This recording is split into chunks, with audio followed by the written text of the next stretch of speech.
माननीय सदस्यगण, item number 1 Shrimati Nirmala Sitharaman वित्त मंत्री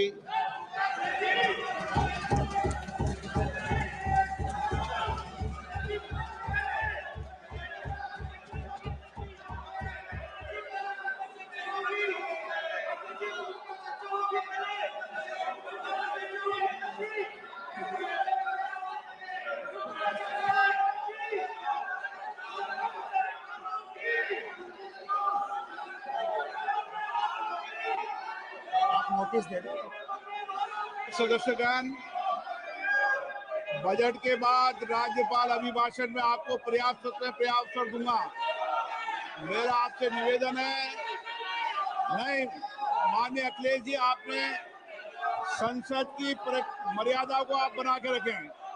कभी बजट भाषण के अंदर इस तरीके का नहीं हुआ, ये उचित नहीं है, ये उचित नहीं है। अखिलेश जी प्लीज, मैं आपको मौका दूंगा राज्यपाल अभिभाषण पे, प्लीज। नो, ये तरीका ठीक नहीं है। No,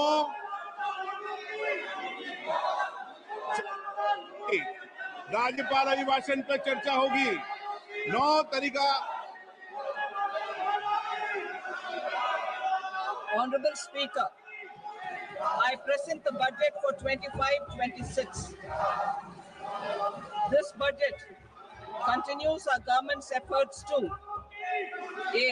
Accelerate growth, B.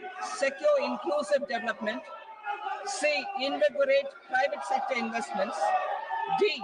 Uplift household sentiments, and E.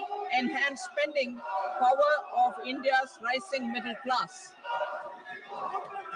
Together, we embark on a journey to unlock our nation's tremendous potential for greater prosperity and global positioning under the leadership of Honorable Prime Minister Shri Narendra Modi.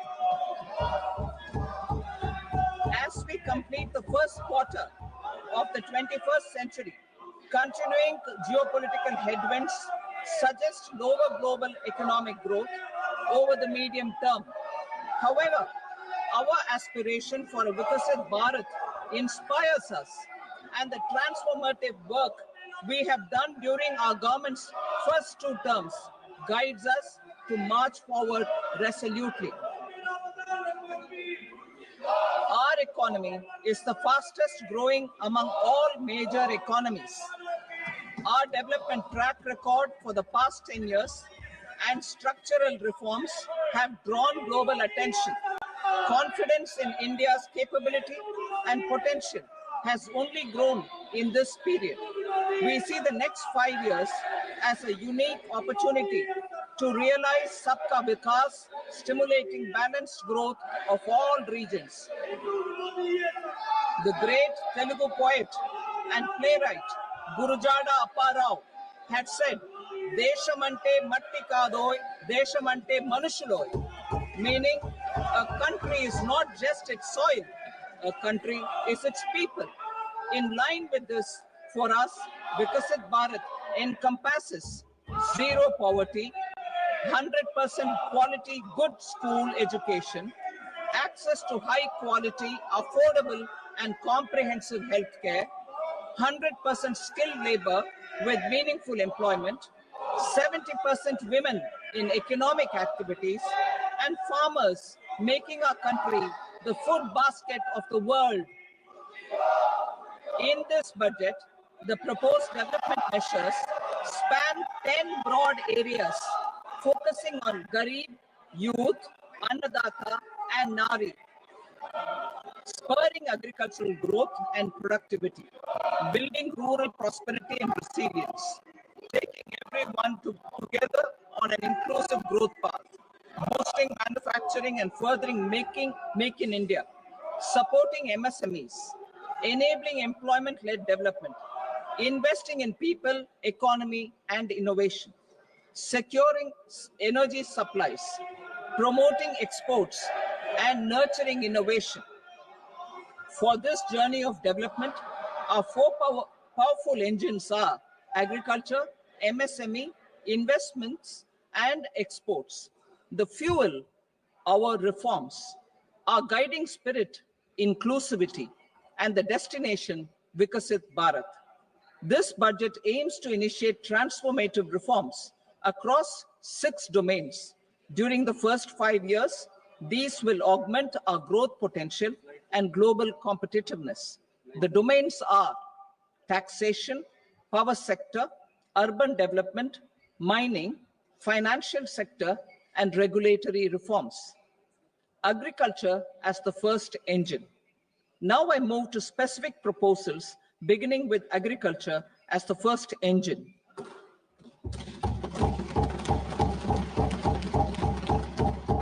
Prime Minister Dhan Dhanya Krishi Yojana, developing agri-districts program.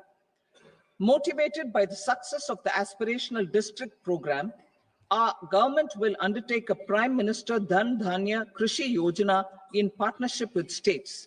Through the convergence of existing schemes and specialized measures, the program will cover 100 districts with low productivity, moderate crop intensity, and below average credit parameters.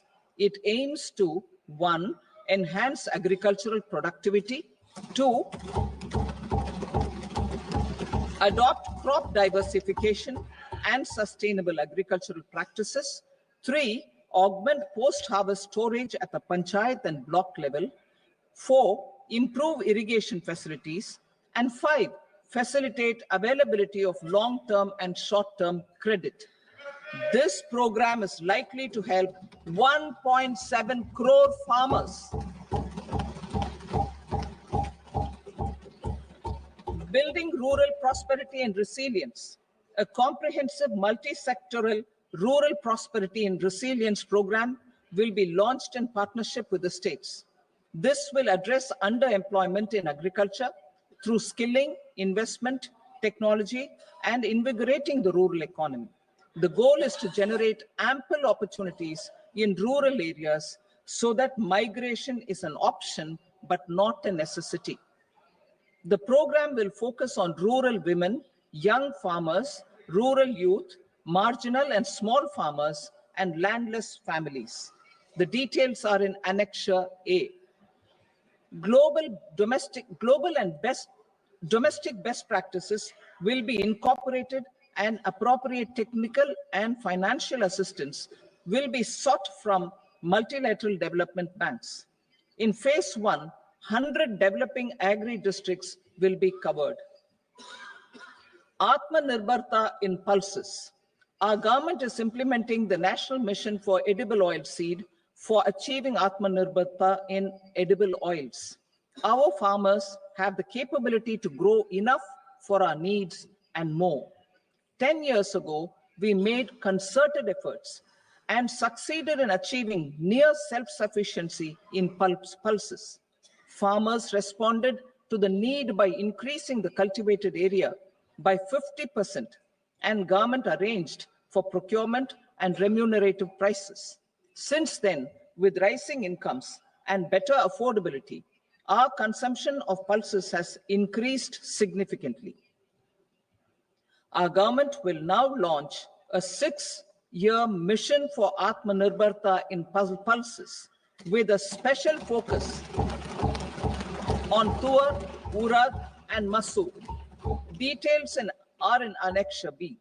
Central agencies such as NAFED and NCCF will be ready to procure these 3 pulses as much as offered during the next 4 years from farmers who register with these agencies and enter into agreements.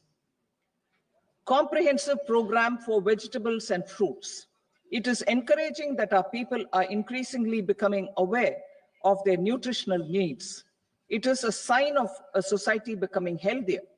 With rising income levels, the consumption of vegetables, fruits, and Sri Anna is increasing significantly.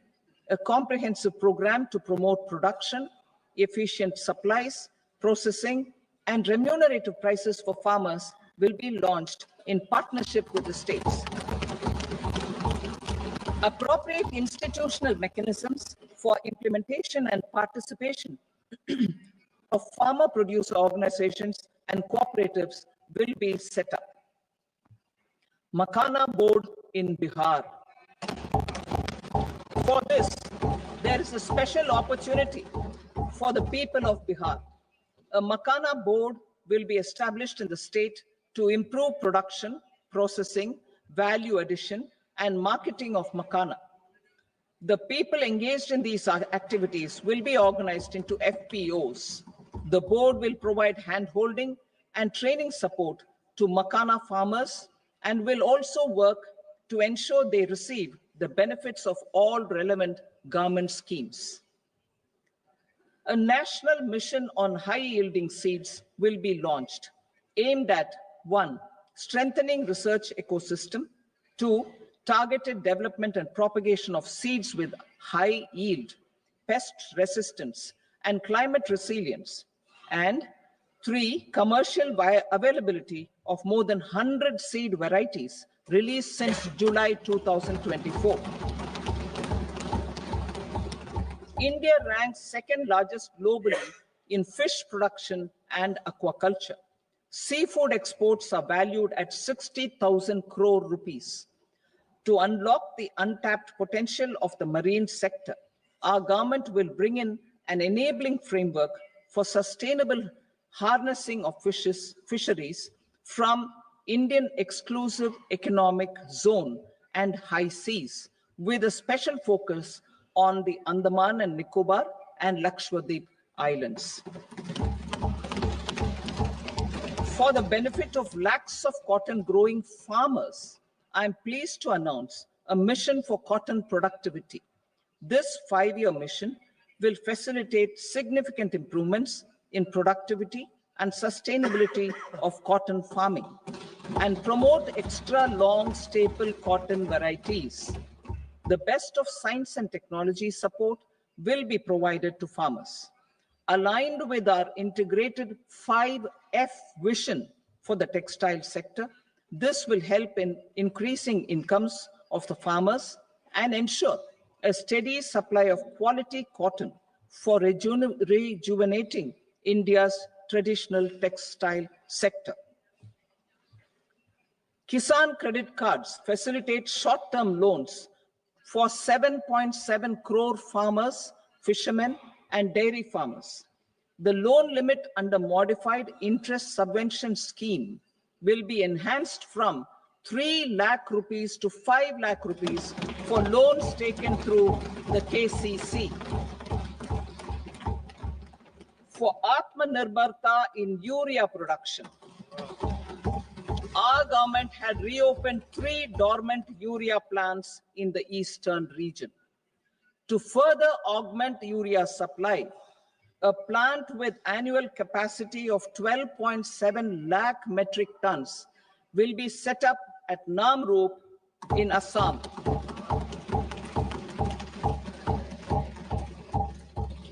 India Post, with 1.5 lakh rural post offices, complemented by the India Post Payment Bank and a vast network of 2.4 lakh Dak Sevaks, will be repositioned to act as a catalyst for the rural economy. Details are at Annexure C. India Post will also be transformed as a large public logistics organization. This will meet the rising needs of Vishwakarmas, new entrepreneurs, women, self-help groups, MSMEs, and the large business organizations. Our government will provide support to NCDC for its lending operations for the cooperative sector. MSMEs as the second engine. Now I move to MSMEs as the second engine, which encompasses manufacturing and services with a focus on MSMEs numbering 5.7 crores. Currently, over 1 crore registered MSMEs, employing 7.5 crore people and generating 36% of our manufacturing, have come together to position India as a global manufacturing hub. with their quality products. These MSMEs are responsible for 45% of our exports. To help them achieve higher efficiencies of scale, technological upgradation, and better access to capital, the investment and turnover limits for classification of all MSMEs will be enhanced to 2.5 and 2 times respectively. This will give them the confidence to grow and generate employment for our youth. The details are given in Annexure D. To improve access to credit, the credit guarantee cover will be enhanced. First, micro enterprises from 5 crore to 10 crore rupees, leading to additional credit of 1.5 lakh crores in the next 5 years. Second, for startups from 10 crore rupees to 20 crore rupees, with the guarantee fee being moderated to 1% for loans in 27 focus sectors, which are important for Atmanirbhar Bharat.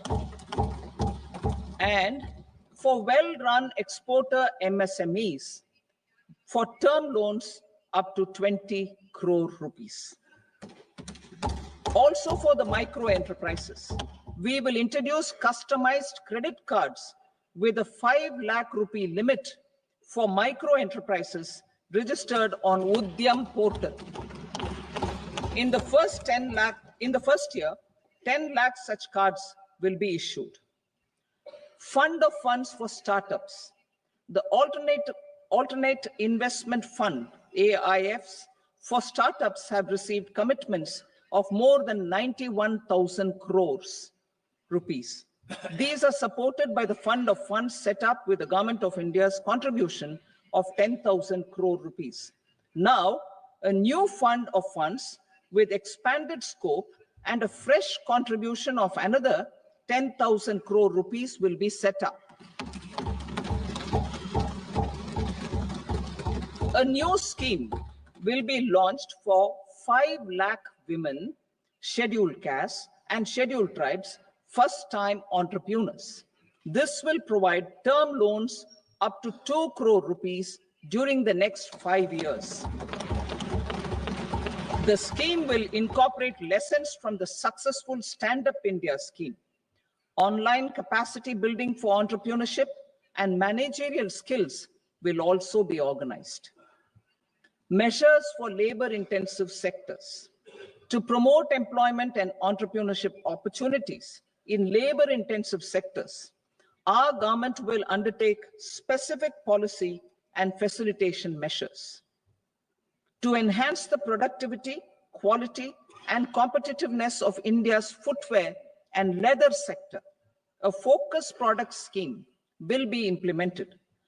The scheme will support design capacity, component manufacturing, and machinery required for production of non-leather quality footwear, besides the support for leather footwear and products.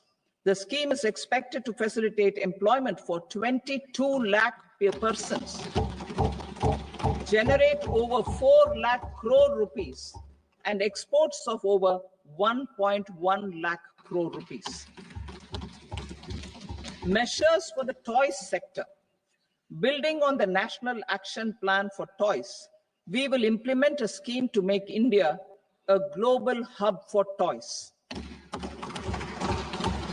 The scheme will focus on development of clusters, skills, and a manufacturing ecosystem that will create high quality, unique, innovative, and sustainable toys that will represent the Made in India brand. Support for food processing. In line with our commitment towards Purvodaya, we will establish a National Institute of Food Technology, Entrepreneurship, and Management in Bihar. The institute will provide a strong fillip to food processing activities in the entire eastern region. This will result in 1. Enhanced income for the farmers through value addition to their produce. And two, skilling entrepreneurship and employment opportunities for the youth. Manufacturing mission, furthering Make in India. Our government will set up a national manufacturing mission covering small, medium, and large industries for furthering Make in India by providing policy support, execution roadmaps, governance, and monitoring framework for central ministries and states. Details are in Annexure E. Given our commitment to climate-friendly development, the mission will also support clean tech manufacturing. This will aim to improve domestic value addition and build our ecosystem for solar PV cells, EV batteries, motors and controllers, electrolyzers, wind turbines, very high voltage transmission equipment, and grid-scale batteries. Investment as the third engine. Now I move to investment as the third engine, which encompasses investing in people, investing in the economy, and investing in innovation. Investing in people. Saksham Anganwadi and Poshan 2.0. Saksham Anganwadi and Poshan 2.0 program provides nutritional support to more than 8 crore children, 1 crore pregnant women and lactating mothers all over the country, and about 20 lakh adolescent girls in aspirational districts and the Northeast region. The cost norms for these nutritional support will be enhanced appropriately. Atal Tinkering Labs. 50,000 Atal Tinkering Labs will be set up in government schools in the next 5 years to cultivate the spirit of curiosity and innovation and foster a scientific temper among young minds. Broadband connectivity to government secondary schools and PHCs. Broadband connectivity will be provided to all government secondary schools and primary health centers in rural areas under the BharatNet project. Bharatiya Bhasha Pustak Scheme. We propose to implement a Bharatiya Bhasha Pustak scheme to provide digital form Indian language books for schools and for higher education. This aims to help students understand their subjects better and in their language. National Centers of Excellence for Skilling. Building on the initiative announced in the July 24 budget, 5 national centers of excellence for skilling will be set up with global expertise and partnerships to equip our youth with the skills required for Make for India, Make for the World manufacturing. The partnership will cover curriculum design, training of trainers, and a skills certification framework and periodic reviews. Expansion of capacity in IITs. Total number of students in 23 IITs has increased 100% from 65,000 to 1.35 lakh in the past 10 years.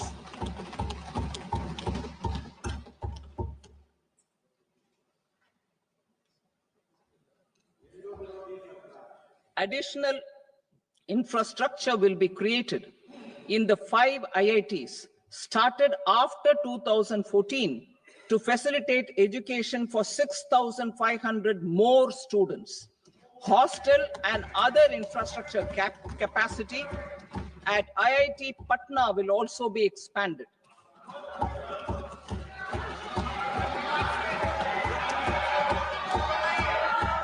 Center of Excellence.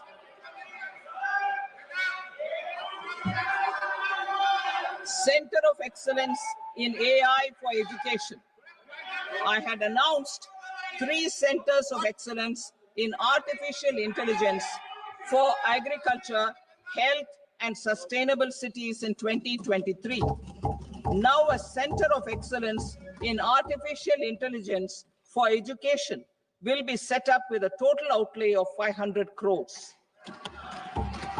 Expansion of medical education. Our government has added almost 1.1 lakh undergraduate and postgraduate medical education seats in 10 years, an increase of 130%.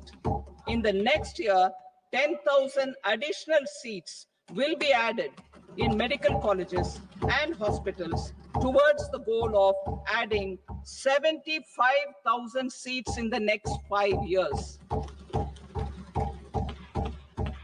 Daycare and cancer centers in all district hospitals. Our government will facilitate setting up of daycare cancer centers in all district hospitals in the next 3 years. 200 centers will be established in 25-26 itself. Strengthening urban livelihoods. Our government has been giving priority to assisting urban poor and vulnerable groups. A scheme for socio-economic upliftment of urban workers will be implemented to help them improve their incomes, have sustainable livelihoods, and a better quality of life. PM Swanidhi scheme has benefited more than 68 lakh street vendors, giving them respite from high interest informal sector loans. Building on this success, the scheme will be revamped with enhanced loans from banks, UPI-linked credit cards with 30,000 rupees limit, and capacity building support. Social Security scheme for welfare of online platform workers. Gig workers of online platforms provide great dynamism to the new age services economy. Recognizing their contribution, our government will arrange for their identity cards and registration on the e-Shram portal. They will be provided healthcare under PM Jan Arogya Yojana. This measure is likely to assist 1 crore gig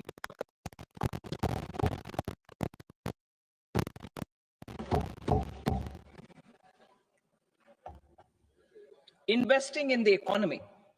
Public-private partnership in infrastructure.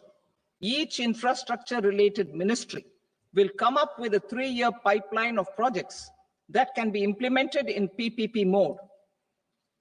States will also be encouraged to do so and can seek support from the India Infrastructure Project Development Fund, which is a scheme to prepare PPP proposals. Support to states for infrastructure. An outlay of 1.5 lakh crore is proposed for the 50-year interest-free loans to states for capital expenditure and incentives for reforms. Building on the success of the first asset monetization plan announced in 2021, the second plan for 2025 to 30 will be launched to plow back capital of 10 lakh crore in new projects. Regulatory and fiscal measures will be fine-tuned to support the plan. Jal Jeevan Mission. Since 2019, 15 crore households representing 80% of India's rural population have been provided access to portable tap water connections. To achieve 100% coverage, I am pleased to announce the extension of this mission until 2028 with an enhanced total outlay. The mission's focus will be on the quality of infrastructure and O&M of rural piped water supply schemes through Jan Bhagidari. A separate MOU or separate MOUs will be signed with the states and union territories to ensure sustainability and citizen-centric water services delivery. Urban sector reforms. Building on the July budget proposals, urban sector reforms related to governance, municipal services, urban land, and planning will be incentivized. Urban Challenge Fund.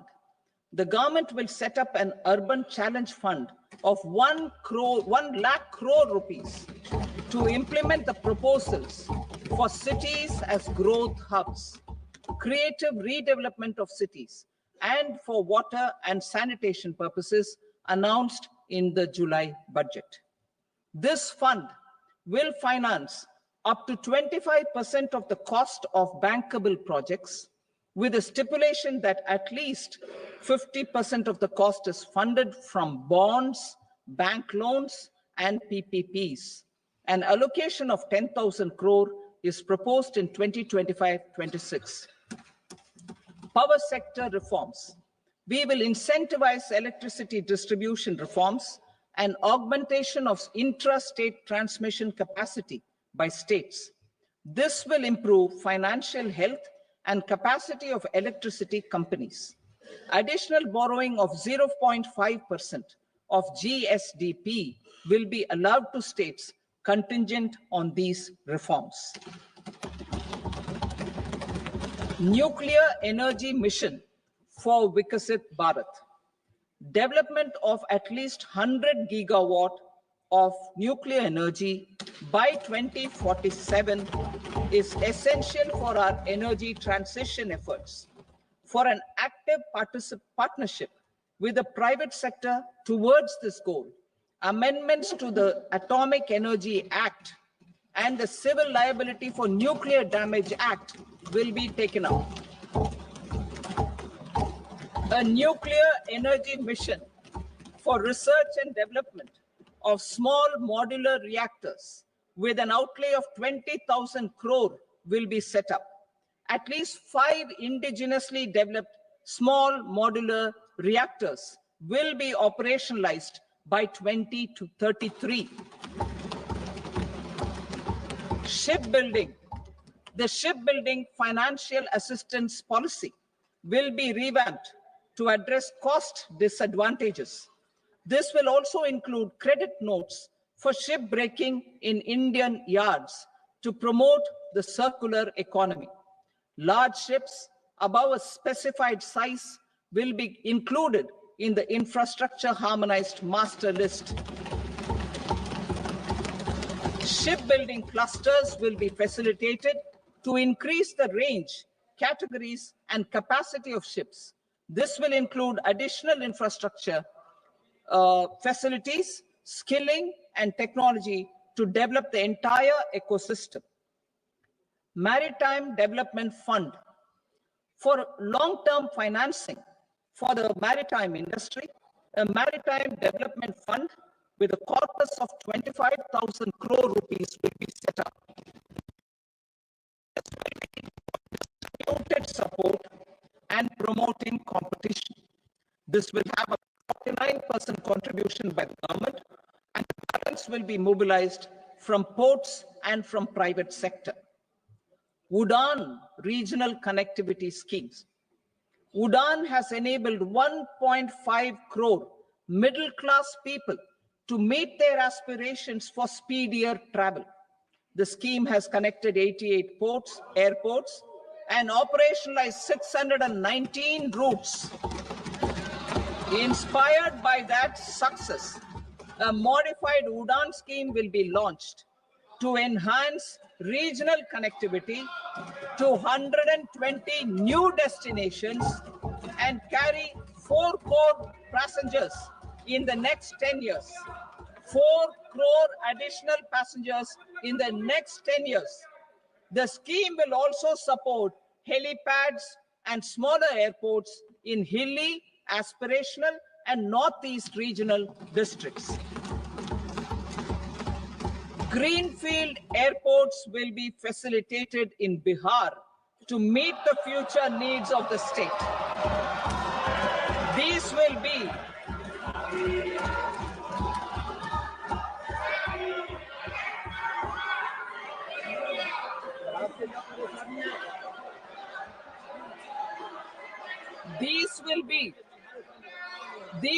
be in addition to the expansion of the capacity of Patna Airport and a brownfield airport in Beta.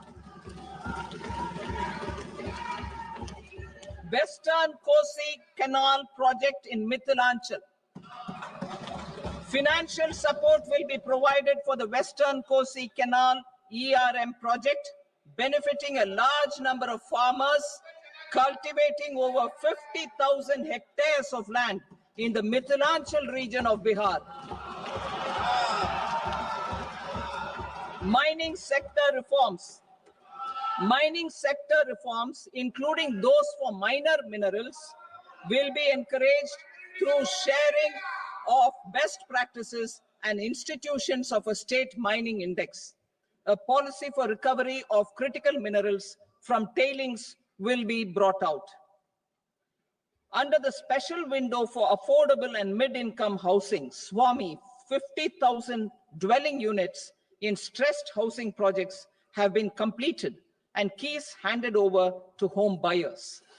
Another 40,000 units will be completed in 2025, further helping middle-class families who are paying EMIs on loans taken for apartments while also paying rent for their current dwellings. Building on this success, SWAMI Fund 2 will be established as a blended finance facility with contribution from the government, banks, and private investors. This fund of 15,000 crore rupees will aim for expeditious completion of another 1 lakh units. PM Gati Shakti data for private sector. For furthering PPPs and assisting the private sector in project planning, access to relevant data and maps from the PM Gati Shakti portal will be provided. Tourism for employment-led growth. Top 50 tourist destination sites in the country will be developed in partnership with states through a challenge mode. Land for building key infrastructure will have to be provided by the states. Hotels in these destinations will be included in the infrastructure harmonized list. The following measures will be taken for facilitating employment-led growth. Organizing intensive skill development programs for our youth, including in institutes of hospitality management. Providing mudra loans for homestays. Improving ease of travel and connectivity to tourist destinations. Providing performance-linked incentives to states for effective destination management, including tourist amenities, cleanliness, and marketing efforts. And introducing streamlined e-visa facilities along with visa fee waivers for certain tourist groups. Continuing with the emphasis on places of spiritual and religious significance, in the July budget, there will be a special focus on destinations related to the life and times of Lord Buddha. Medical tourism and heal in India. Medical tourism and heal in India will be promoted in partnership with the private sector, along with capacity building and easier visa norms. Investing in innovation. To implement private sector-driven research, development, and innovation initiatives announced in the July budget, I am now allocating 20,000 crore rupees for this purpose. A deep tech fund of funds will also be explored to catalyze the next generation startups as a part of this initiative. In the next 5 years, under the PM Research Fellowship Scheme, we will provide 10,000 fellowships for technological research in IITs and IISc with enhanced financial support. The second gene bank with 10 lakh germplasm lines will be set up for future food and nutritional security. This will provide conservation support to both public and private sectors for genetic resources.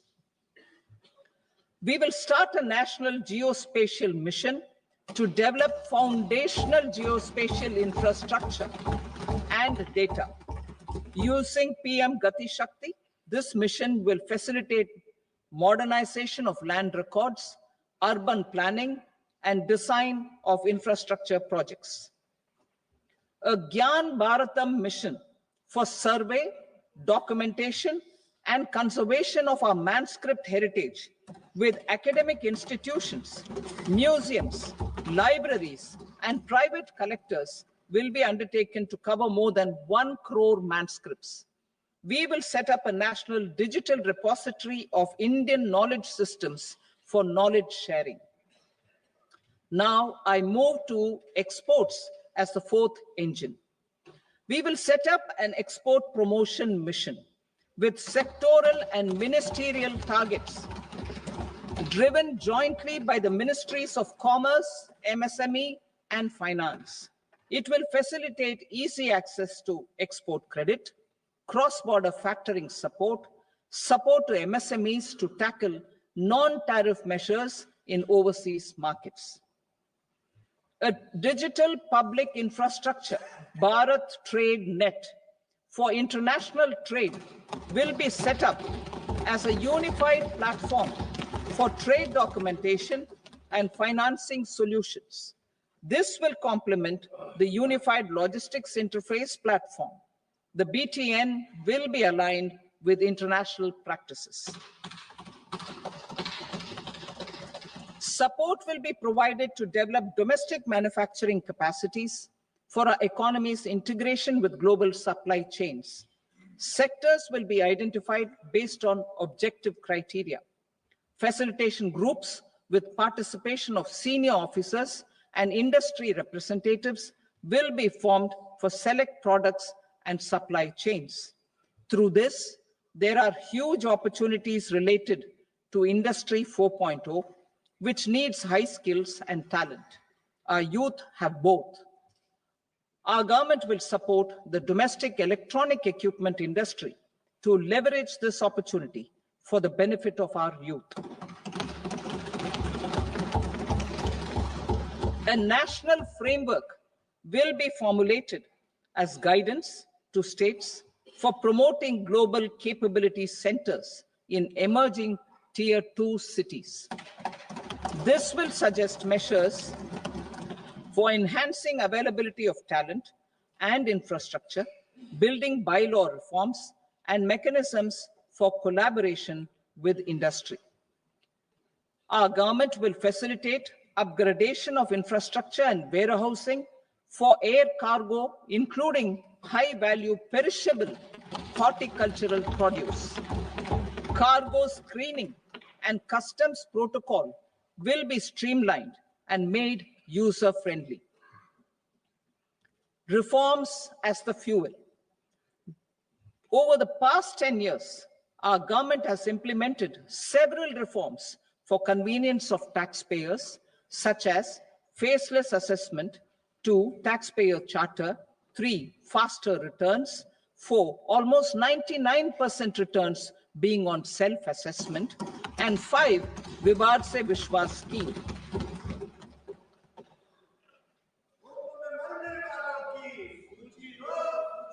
Continuing these efforts, I reaffirm the commitment of the tax department to trust first, scrutinize later. I also propose to introduce the new income tax bill next week. I will detail the indirect tax reforms and changes in direct taxes in Part B. Financial sector reforms. The FDI limit for the insurance sector will be raised from 74 to 100%. This enhanced limit will be available for those companies which invest the entire premium in India. The current guardrails and conditionalities associated with foreign investment will be reviewed and simplified. The services of India Post Payment Bank will be deepened and expanded in rural areas. NABFID will set up a partial credit enhancement facility for corporate bonds for infrastructure. Public sector banks will develop Grameen Credit Score Framework to serve the credit needs of SHG members and people in rural areas. A forum for regulatory coordination and development of pension products will be set up. To implement the earlier announcement on simplifying the KYC processes, the revamped central KYC registry will be rolled out in 2025. We will also implement a streamlined system for periodic updating. Requirements and procedures for speedy approval of company mergers will be rationalized. The scope for fast-track mergers will also be widened and the process made simpler. As proposed in the interim budget, we signed bilateral investment treaties with 2 countries in 2024 to encourage sustained foreign investment, and in the spirit of First Develop India, the current model BIT will be revamped and made more investor-friendly. In the last 10 years, in several aspects, including financial and non-financial, our government has demonstrated a steadfast commitment to ease of doing business. We are determined to ensure that our regulations must keep up with technological innovations and global policy developments. A light touch regulatory framework based on principles and trust will unleash productivity and employment. Through this framework, we will update regulations that were made under old laws. To develop this modern, flexible, people-friendly, and trust-based regulatory framework appropriate for the 21st century, I propose 4 specific measures. A high-level committee for regulatory reforms will be set up for a review of all non-financial sector regulations, certifications, licenses, and permissions. The committee will be expected to make recommendations within a year. The objective is to strengthen trust-based economic governance and take transformational measures to enhance ease of doing business, especially in matters of inspection and compliances. States will be encouraged to join in this endeavor. An investment friendliness index of states will be launched in 2025 to further the spirit of competitive, cooperative federalism. Under the Financial Stability and Development Council, a mechanism will be set up to evaluate impact of the current financial regulations and subsidiary instructions.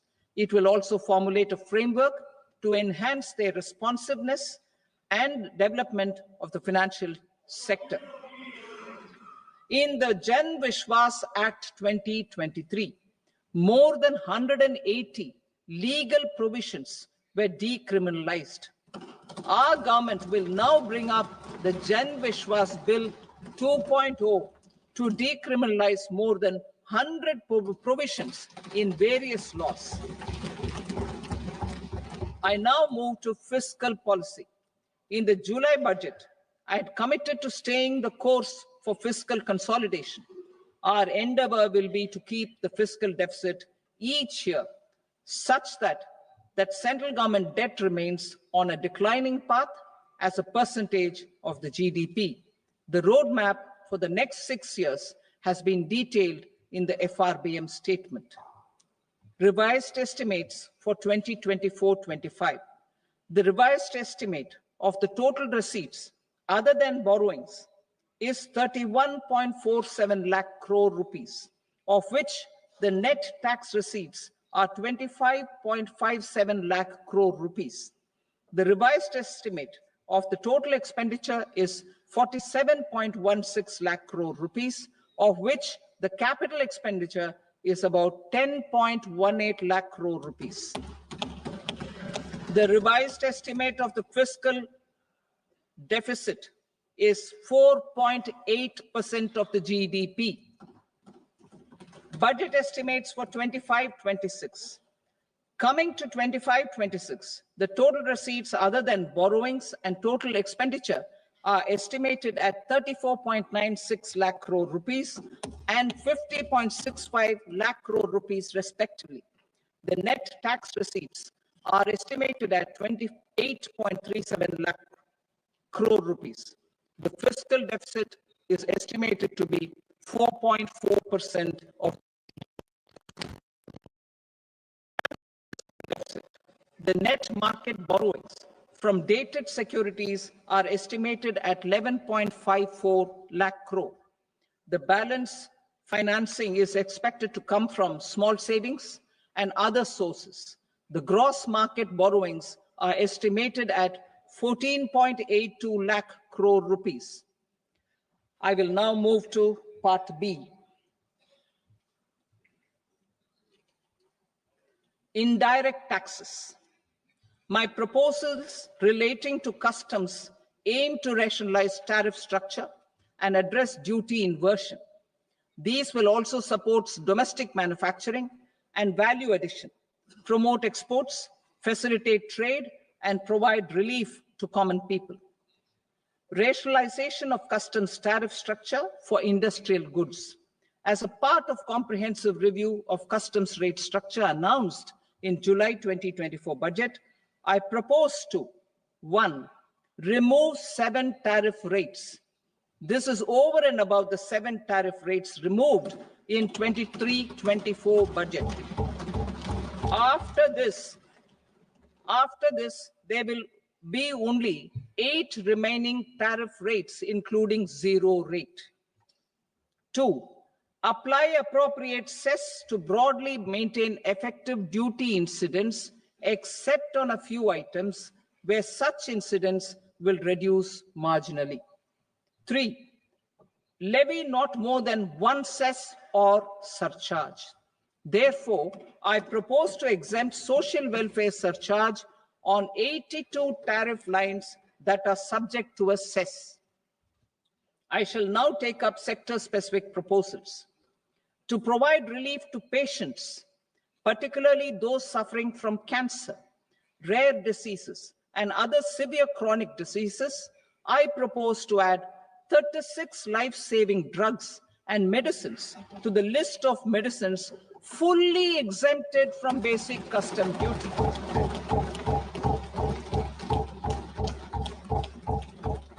I also propose to add 6 life-saving medicines to the list attracting concessional custom duty of 5%.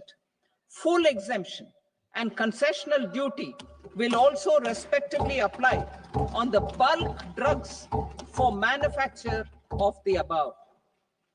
Specified drugs and medicines under patient assistance programs run by the pharmaceutical companies are fully exempt from BCD, provided the medicines are supplied free of cost to the patients. I propose to add 37 more medicines along with 13 new patient assistance programs. Support to domestic manufacturing and value addition. Critical minerals.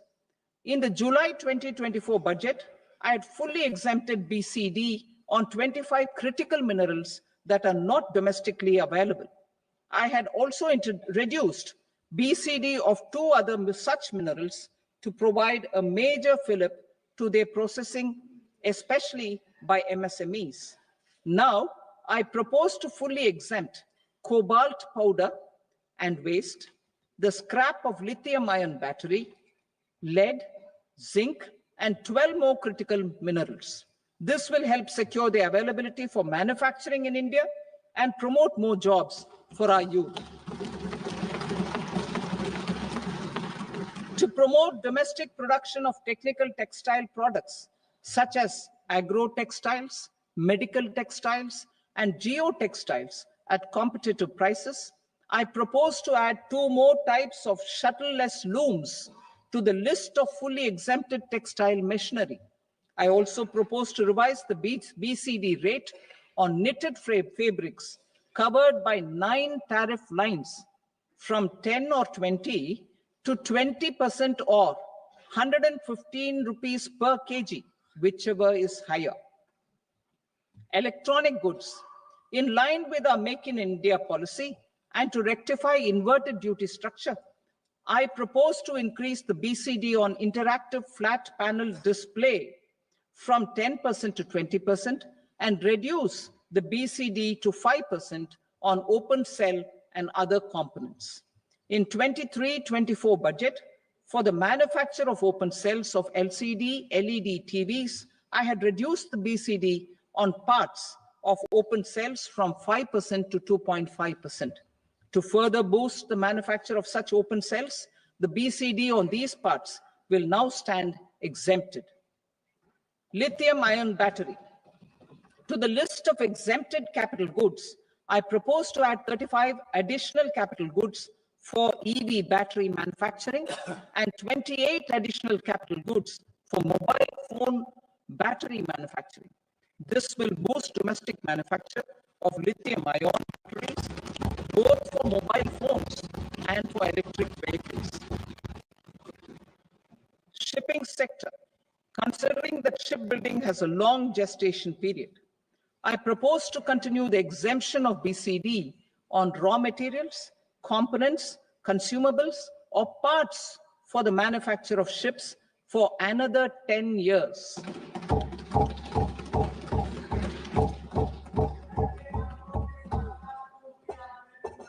I also propose the same dispensation for shipbreaking to make it more competitive. Telecommunication. To prevent classification disputes, I propose to reduce the BCD from 20% to 10% on carrier-grade Ethernet switches to make it at par with non-carrier-grade Ethernet switches. Export promotion. To facilitate exports of handicrafts, I propose to extend the time period for export from 6 months to 1 year, further extendable by another 3 months if required. I also propose to add 9 items to the list of duty-free inputs. Leather sector.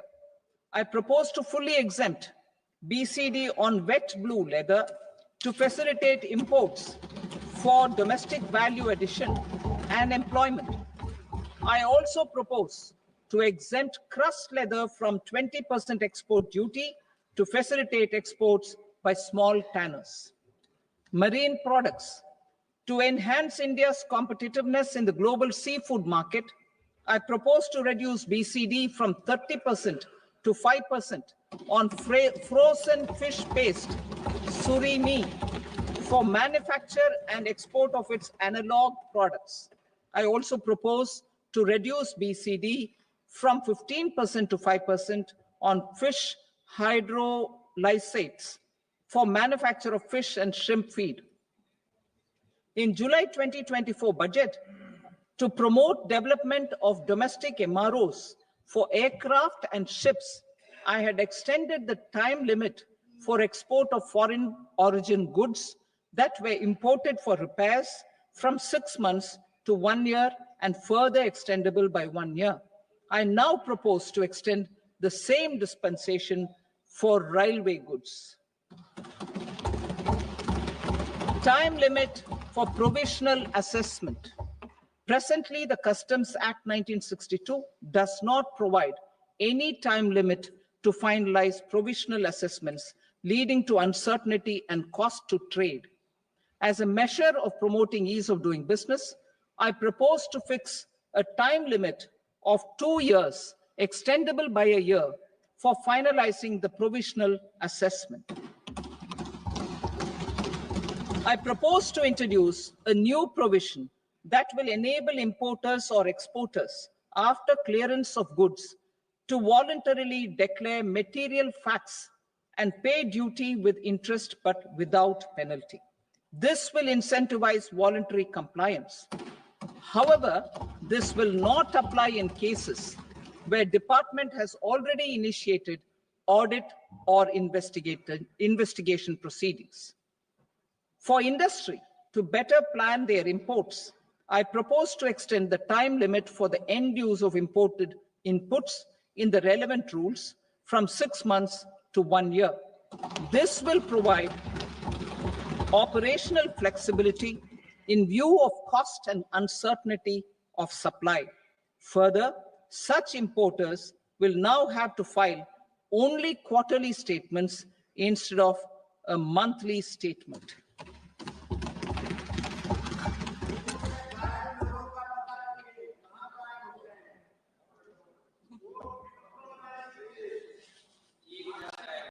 I now come to my direct tax proposals. In Part A, I have briefly underlined taxation reforms as one of key reforms to realize our vision of Vikasit Bharat. In respect of criminal law, our government had earlier ushered in Bharatiya Nyaya Sanhita, replacing Bharatiya Danda Sanhita. I am happy to inform this August House and the country that for new income tax bill will carry forward the same spirit of Nyaya in its drafting as well. The new bill will be clear and direct in text, with close to half of the present law in terms of both chapters and words.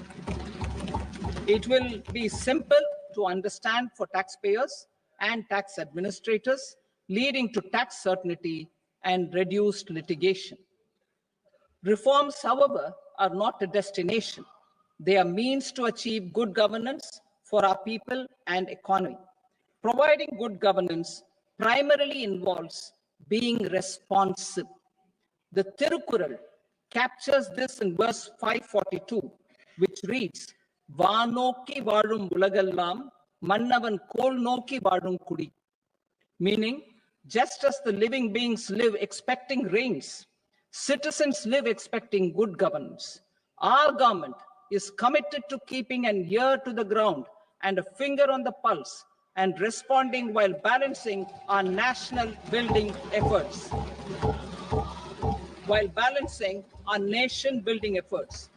The following measures will detail just how our government will, under the guidance of PM Modi, has taken steps to understand and address. I repeat that sentence, sir.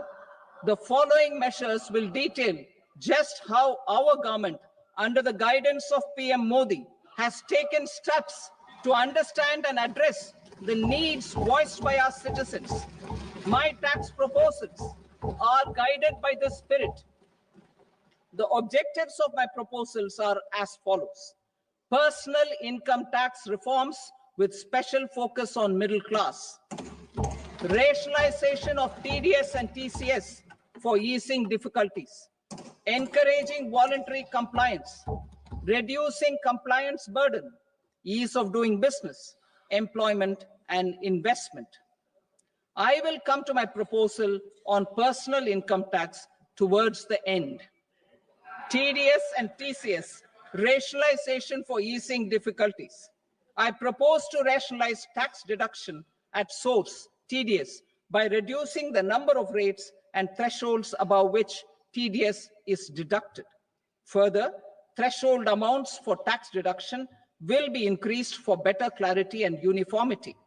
The limit for tax deduction on interest for senior citizens is being doubled from the present 50,000 rupees to 1 lakh rupees. Similarly, the annual limit of 2.40 lakh rupees for TDS on rent is being increased to 6 lakh rupees. This will reduce the number of transactions liable to TDS, thus benefiting small taxpayers receiving small payments. The threshold to collect tax at source, the TCS, on remittances under RBI's liberalized remittance scheme, the LRS, is proposed to be increased from 7 lakh to 10 lakhs. I also propose to remove TCS on remittances for education purposes, where such remittances is out of a loan taken from a specified financial institution.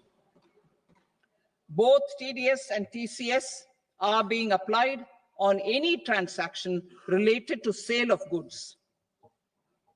To prevent such compliance difficulties, I propose to omit the TCS. I also propose that the provisions of the higher TDS deduction will now apply only in non-PAN cases. In July 2024, the delay for payment of TDS up to the due date of filing statement was decriminalized. I propose to provide the same relaxation to TCS provisions as well. The government under the leadership of Prime Minister Modi believes in Sabka Saath, Sabka Vikas, Sabka Vishwas, and Sabka Prayas. In line with this, we brought in updated return facility in 2022 for voluntary compliance by taxpayers who had omitted to report their correct income. Our trust in taxpayers was proved right. Nearly 90 lakh taxpayers voluntarily updated their incomes by paying additional tax. Taking this trust further, I now propose to extend the time limit to file updated returns for any assessment year from the current limit of 2 years to 4 years.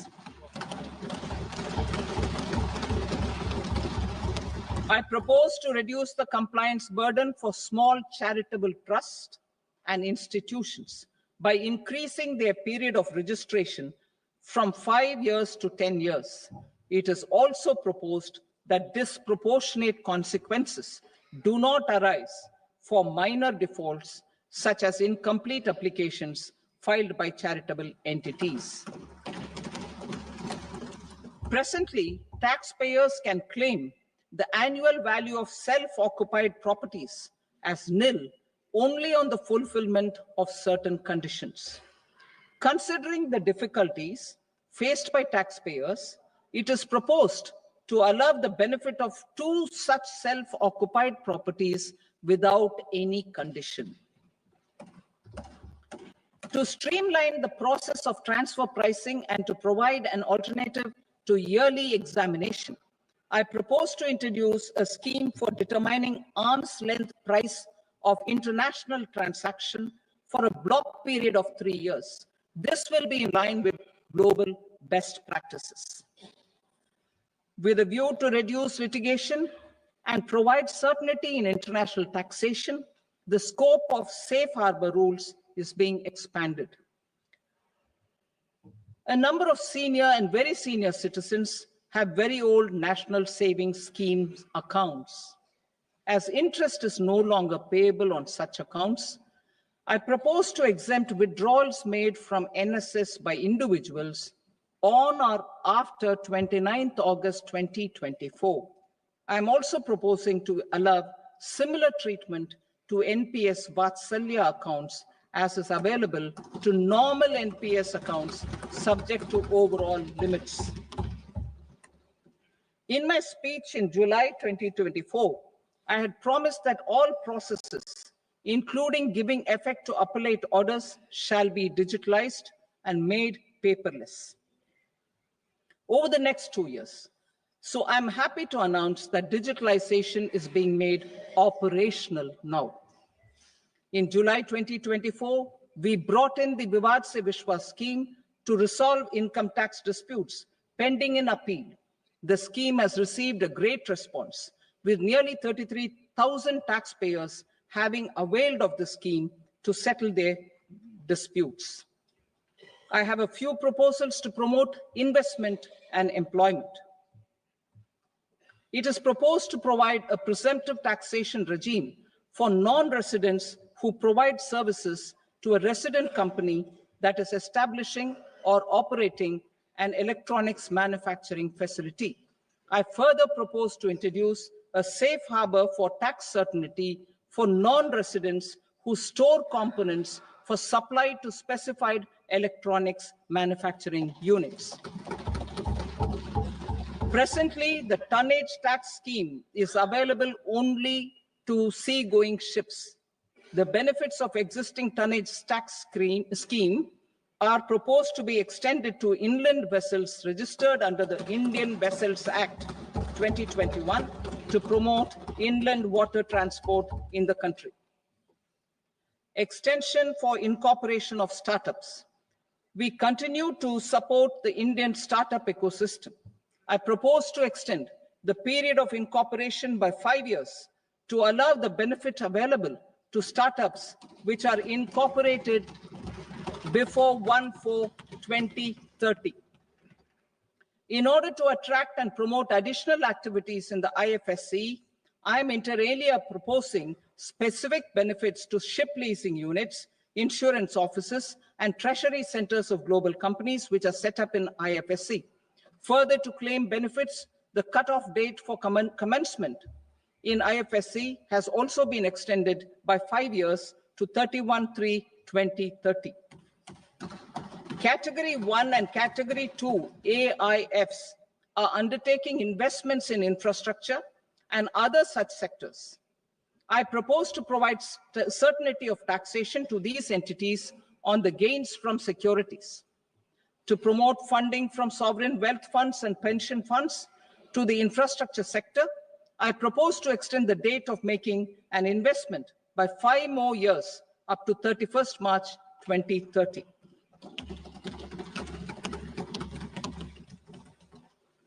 Personal income tax reforms with special focus on middle class. Democracy, demography, and demand are the key support pillars in our journey towards Vikasit Bharat. The middle class provides strength for India's growth. This government, under the leadership of Prime Minister Modi, has always believed in the admirable energy and ability of the middle class in nation building. In recognition of their contribution,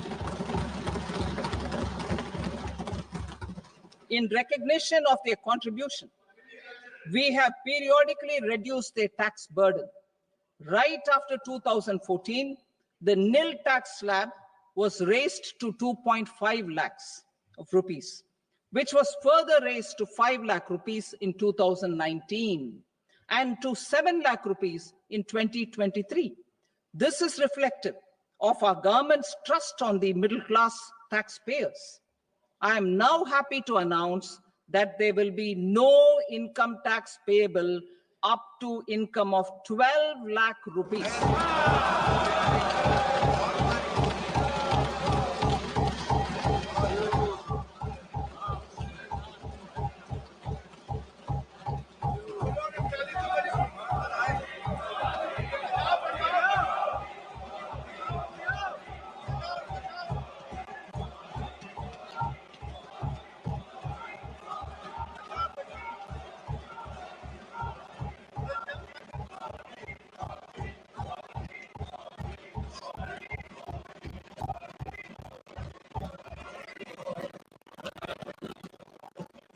So, average income of 1 lakh per month under the special rate income such as capital gains under the new regime. This limit will be 12.75 lakh for salaried taxpayers due to the standard deduction of 75,000. Slabs and rates are being changed across the board to benefit all taxpayers.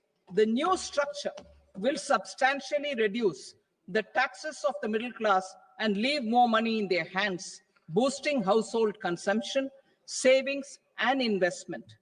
In the new tax regime, I propose to revise tax rate structures as follows: 0 to 4 lakh rupees nil, 4.8 lakh rupees to 4 to 8 lakh rupees 5%, 8 to 12 lakh rupees 10%, 12 to 16 lakh rupees 15%, 16 to 20 lakh rupees 20%, 20 to 24 lakh rupees 25%, and above 24 lakh rupees 30%.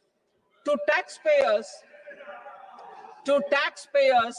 up to 12 lakh of normal income other than special rate income such as capital gains. I read that again. To taxpayers up to 12 lakh of income other than special rate income such as capital gains, tax rebate is being provided in addition to the benefit due to slab rate reduction in such a manner that there is no tax payable by them. The total tax benefit of slab rate changes and rebate at different income levels can be illustrated with a few examples.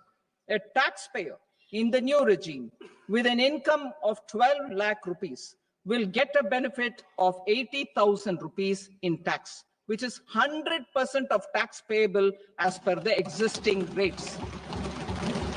A person having income A person having income of 18 lakh rupees will get a benefit of 70,000 rupees in tax. That is 30% of tax payable as per existing rates. A person with an income of 25 lakh gets a benefit of 1,10,000 rupees, that is 25% of his tax payable as per existing rates. Details of my tax proposals are given in the annexure. As a result of these proposals, Honorable Speaker, sir, revenue of about 1 lakh crore in direct taxes and 2,600 crores in indirect taxes will be foregone. Mr. Speaker, sir, with this, I commend the budget to this august House.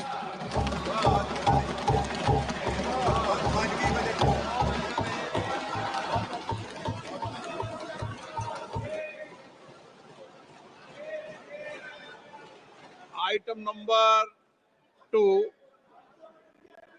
Srimati Nirmala Sitharaman.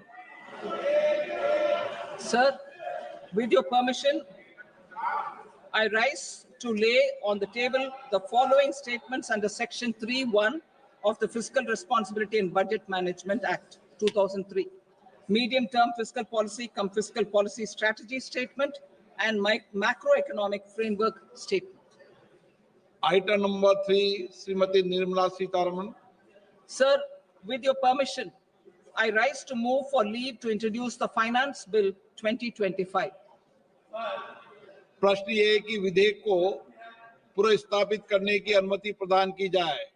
जो सदस्य इसके पक्ष में हाँ कहें, जो सदस्य विरोध में ना कहें। मेरे विचार में निर्णय हाँ वालों के पक्ष में हुआ, हाँ वालों के पक्ष में अनुमति प्रदान की जाती है। माननीय मंत्री जी, अब विधेयक को पुनर्स्थापित करें। Sir, I introduce the bill. Thank you. सभा की कार्रवाई सोमवार दिनांक 3 फरवरी 2025 को प्राप्त 11 बजे तक के लिए स्थगित की जाती है।